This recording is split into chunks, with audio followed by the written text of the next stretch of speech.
bengkel mobil di Jalan Kapuk Cengkareng, Jakarta Barat ini mendapat ancaman dari seorang pria yang dikenal sebagai preman.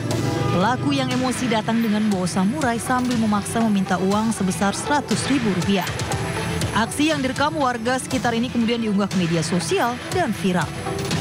Pemilik bengkel yang sudah sangat resah dengan perbuatan pelaku akhirnya melapor ke polisi. YA 58 tahun kemudian ditangkap di kawasan Kapuk dan samurai miliknya disita. Berdasarkan pemeriksaan polisi, pelaku sudah sering melakukan pemalakan dengan besaran Rp50.000 setiap bulan.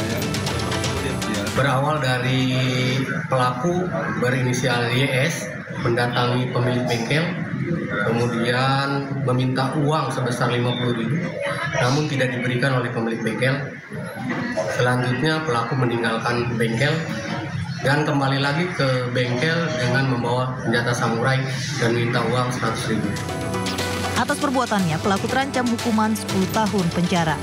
Dari Jakarta, Miftahul Gani, Ainus melaporkan.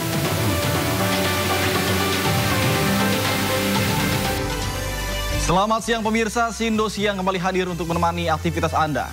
Bersama saya Nata Arman, berikut berita pilihan siang ini.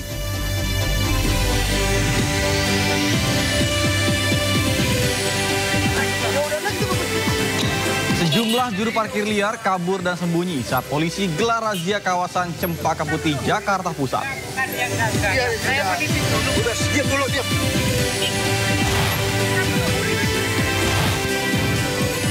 Menteri Kesehatan Budi Gunadi Sadikin tuai kontroversi saat mengatakan pria dengan ukuran celana jeans di atas 32 hingga 34 cepat menghadap Allah Subhanahu wa Ta'ala.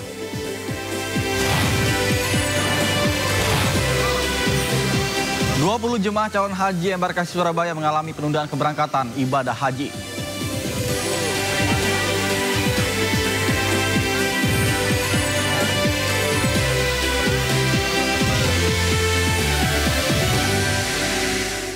Pemirsa Sindo Siang, kita awali dengan informasi polisi tangkap 6 terduga pelaku aksi premanisme dan intimidasi terhadap purnawirawan Polri di area Pasar Induk Kramat Jati. Sementara itu, butut aksi premanisme yang meresahkan, petugas membongkar posko ormas. Kamu itu maksudnya apa? Kamu mengataskan nama siapa? Siapa yang tahu? Kamu berada di sini mengatas nama siapa? Ini perintah gua anu, perintah siapa? Ini gua belnya, Ayo. Yo. Salah satu terduga pelaku aksi premanisme dan intimidasi terhadap purnawirawan Polri adalah seorang pria berinisial PP. Ya oke. Masih ingat nggak? Hah? Ya terus, yo. Pelaku ditangkap di kontrakannya yang tak jauh dari Pasar Induk Kramat Jati, Jakarta Timur. Pelaku PP merupakan orang yang mengintimidasi dan mendorong dengan badan purnawirawan Polri bernama Ibtu Teguh yang menjadi kepala keamanan di Pasar Induk Kramat Jati. Oh siapa? Dari hasil pengembangan, petugas juga menangkap 5 orang lainnya dengan total 6 orang yang berhasil diamankan.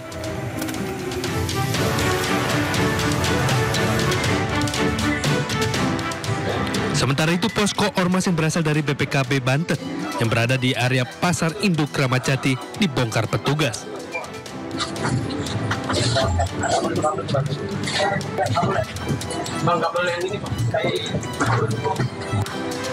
Dalam pembongkaran tersebut tidak ada satupun anggota ormas.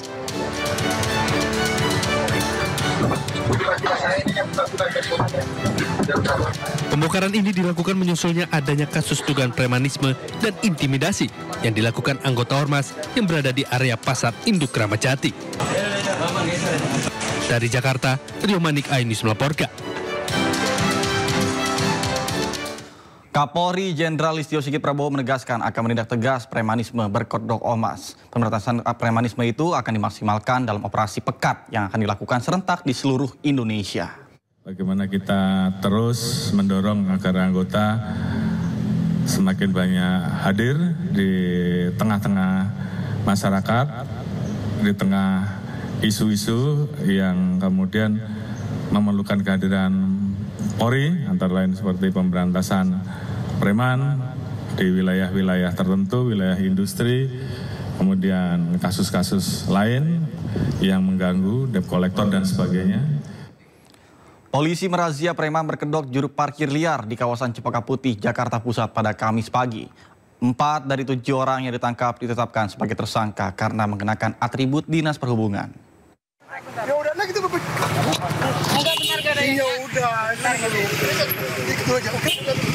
Bentar dulu. Enggak. Saya menitip dulu. Udah, diam dulu. Juru parkir liar ini menolak diamankan saat dirazia petugas Reskrim Polsek Cempaka Putih di Jalan Cempaka Putih Tengah, Jakarta Pusat, Kamis pagi. Meski sempat menolak, petugas berhasil memaksa jukir liar tersebut naik ke atas sepeda motor.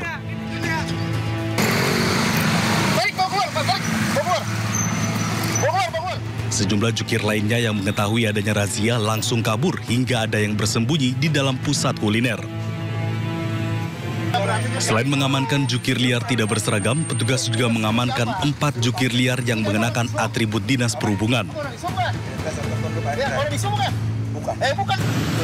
Anehnya lagi, dari keempat jukir liar didapati tiket retribusi parkir berlogo Dinas Perhubungan Unit Pengelola Perparkiran.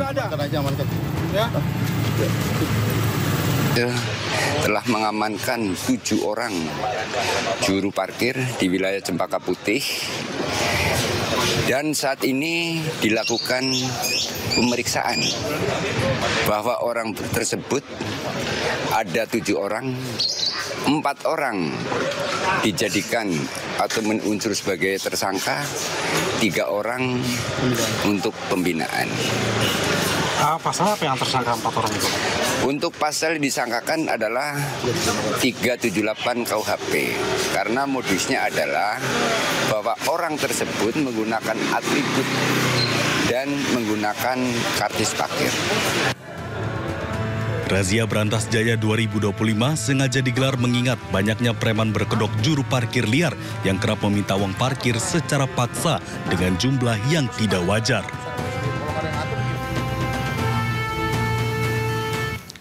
Informasi lainnya pemirsa, 3 tersangka dalam kasus kematian Dr. Aulia Risma, mahasiswi program pendidikan dokter spesialis, resmi diserahkan ke Kejaksaan Negeri Semarang. Ketiganya dilakukan penahanan oleh Kejaksaan Negeri Semarang hingga 20 hari ke depan.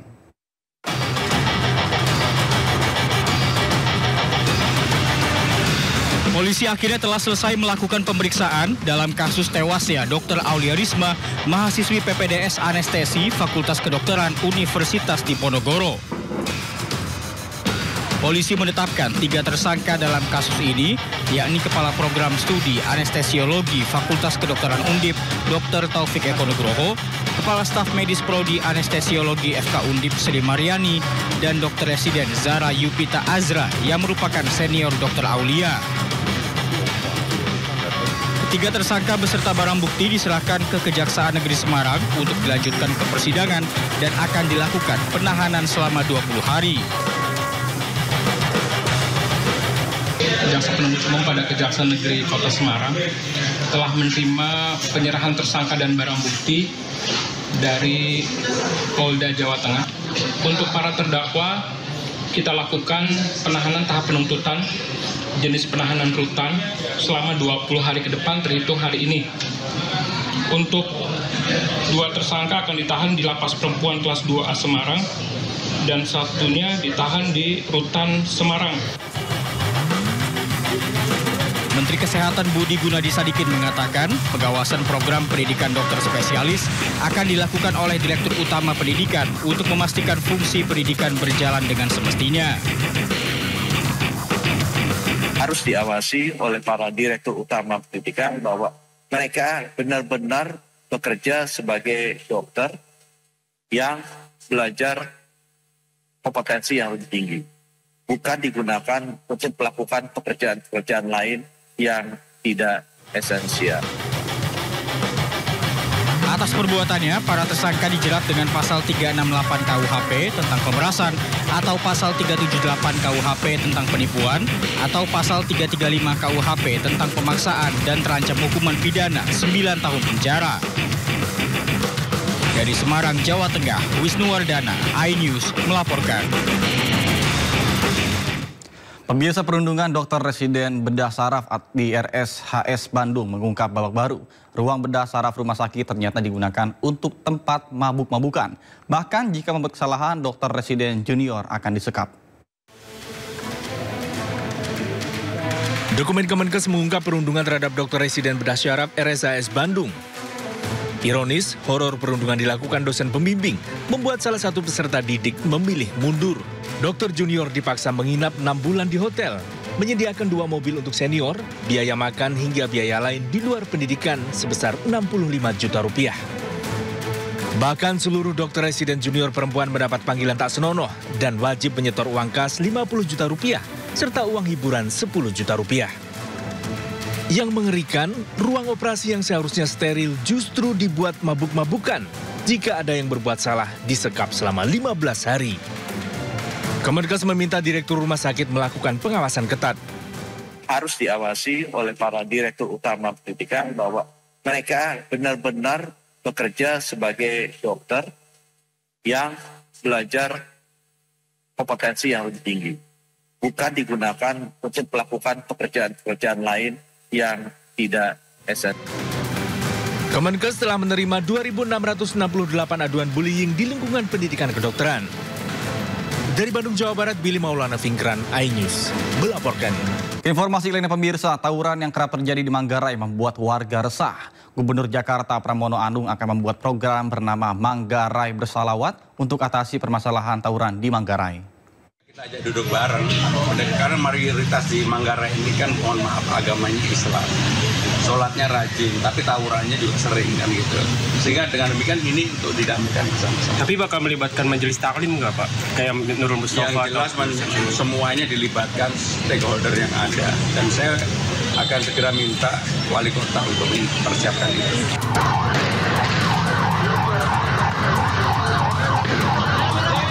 Tawuran antar warga di Manggarai, Jakarta Selatan masih terus terjadi.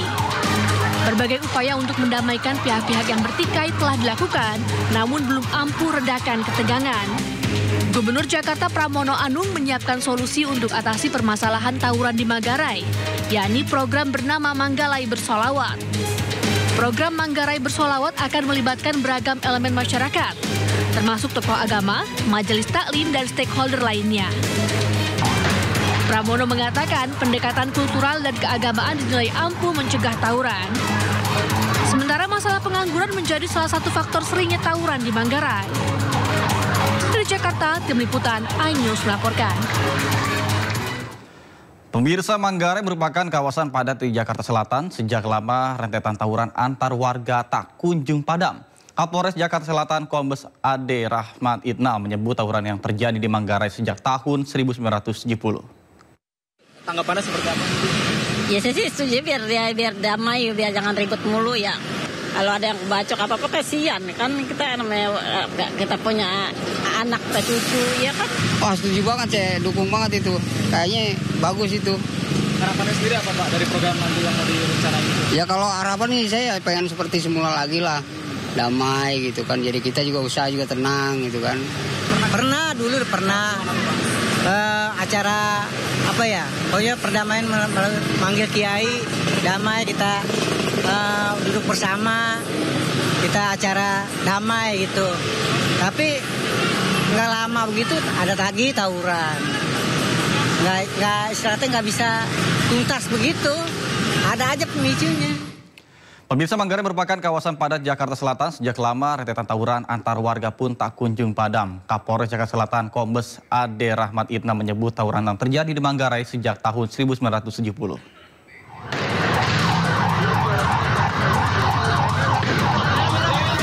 Awal bulan Mei 2025, 2 tawuran yang membuat heboh masyarakat terjadi di terowongan Manggarai, Jakarta Selatan. Tawuran terjadi di Jalan Tambak, tepatnya di bawah terowongan Manggarai. Dalam rekaman video, sejumlah warga membawa senjata tajam, senjata api rakitan, dan kembang api. Namun tawuran bukan hal yang baru di Manggarai. Kasus ini merupakan insiden berulang yang melibatkan warga Manggarai sejak lama. Bahkan Kapolres Jakarta Selatan Kombes Ade Rahmat Idnal menyebut, tawuran yang terjadi di Manggarai sejak tahun 1970.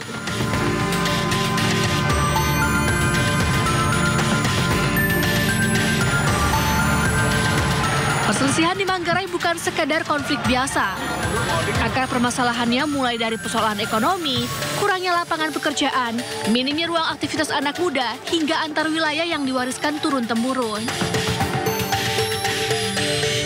Penyebab tawuran beragam, mulai dari perebutan lahan, saling ejek di media sosial, saling bersenggolan di jalan, suara petasan, berebut perempuan, pengaruh alkohol bahkan narkoba, faktor ekonomi dan sosial. Upaya berantas tawuran juga dilakukan kepolisian bersama instansi terkait. Mulai dari patroli rutin, dibangunnya 2 pos pantau di lokasi rawan tawuran, pemasangan 11 CCTV di lokasi rawan tawuran, pembinaan remaja oleh dinas sosial, hingga penyuluhan ke sekolah dan masyarakat. Meski sudah ada berbagai pendekatan mulai dari kehadiran polisi hingga pelibatan tokoh masyarakat, namun tawuran tetap terjadi. Warga berharap agar tawuran bisa segera diatasi, agar warga bisa menjalani keseharian dengan aman dan tentram. Tim Liputan, iNews melaporkan. Dan pemirsa, untuk mengetahui jalannya program Manggarai Bersalawat, saat ini sudah terhubung dengan rekan kami Wenda Nura melaporkan langsung dari Manggarai, Jakarta Selatan. Selamat siang Wenda, apa saja yang akan dilakukan Gubernur DKI Jakarta pada program Manggarai Bersalawat pada hari ini? Silakan. Ya halo, selamat siang Neta dan juga pemirsa. Memang belakangan ini kembali ramai diberitakan di berbagai media mengenai aksi tawuran yang terjadi di kawasan Manggarai, Jakarta Selatan. Bahkan katanya dalam 1 minggu ini bisa terjadi 2 kali tawuran di kawasan ini.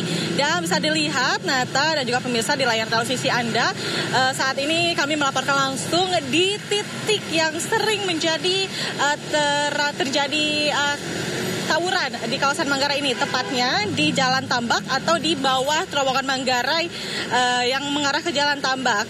Jadi memang di kawasan ini kawasan yang cukup ramai karena memang banyak juga warga yang melintas ke area ini. Dan berdasarkan informasi yang kami terima, Nata, aksi tawuran di kawasan ini sudah terjadi sejak puluhan tahun lalu. Jadi aksi tawuran ini semacam tradisi turun-temurun yang terus-menerus terjadi. Dan bahkan di kawasan ini aksi tawuran tidak hanya terjadi pada malam hari saja, tapi terakhir ini juga terjadi aksi tawuran di sore hari yang tentunya ini menyebabkan kemacetan yang cukup parah di kawasan ini, mengingat kawasan ini merupakan kawasan arteri atau yang banyak dilintasi oleh warga. Dan Nata dan juga pemirsa, kami juga perlu menginformasikan bahwa saat ini sudah ada gebrakan baru nih dari Gubernur DKI Jakarta Pramono Anung yang akan membuat sebuah program Manggarai Bersalawat. Nah, ini tentunya untuk membuat pengalihan fokus dari para warga agar bisa mengalihkan fokus mereka ke hal-hal yang lebih positif. Dan kami baru saja mendapatkan informasi bahwa tadi Wali Kota Jakarta Selatan pun sudah mulai meninjau di kawasan ini. Tentunya ini terusan dari inisiasi program dari Gubernur DKI Jakarta Pramono Anung ini.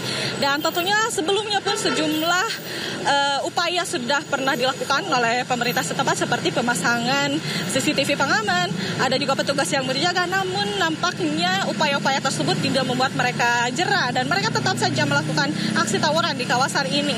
Dan baru-baru ini petugas kepolisian memutuskan untuk memperketat penjagaan di daerah ini, dan tentunya juga para kepolisian ini siap untuk mengamankan dan mendukung program dari Gubernur Pramono Anung ini. Namun meski begitu, dari warga pun sebetulnya masih ada yang pesimis dengan adanya inisiasi program dari Gubernur ini, karena memang sebelumnya pun upaya apapun sudah pernah dilakukan, namun nampaknya tidak kunjung selesai. Dan mari kita nantikan, Nata, seperti apa pelaksanaan dari program Manggarai Bersalawat ini dan apakah tepat dan tentunya efektif untuk memberantas aksi tawuran di kawasan Manggarai ini. Kembali ke Nata. Baik, terima kasih rekan Wenda Nura melaporkan langsung dari Manggarai, Jakarta Selatan. Selamat bertugas kembali dan salam sehat. Informasi lainnya pemirsa, Satgas Gabungan Komando Operasi TNI HBMA berhasil melumpuhkan salah satu tokoh penting organisasi Papua Merdeka, Nekison Enumbi alias Bumiwalo Enumbi di distrik Ilamburawi, Kabupaten Puncak Jaya, Papua Tengah. Selain itu, Satgas HBMA juga melumpuhkan 18 anggota OPM lainnya yang merupakan anggota Bumiwalo.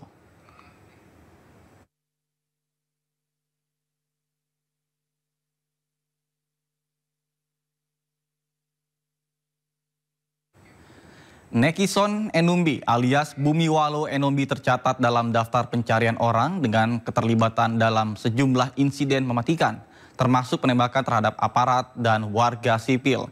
Bumiwalo Enumbi dikenal sadis atas berbagai serangan brutal seperti penembakan tukang ojek, serangan terhadap kendaraan umum, dan insiden berdarah lainnya yang mengganggu stabilitas wilayah Puncak Jaya.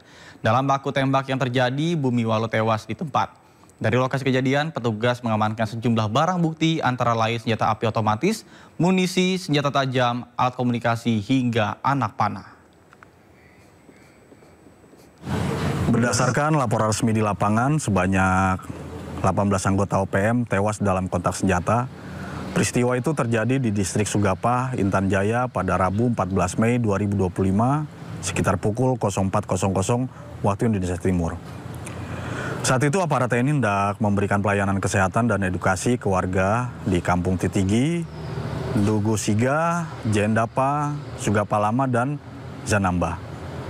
Namun, situasi berubah saat aparat dihadang kelompok bersenjata, sehingga dalam seketika itu juga TNI melakukan operasi penindakan yang terukur dan profesional.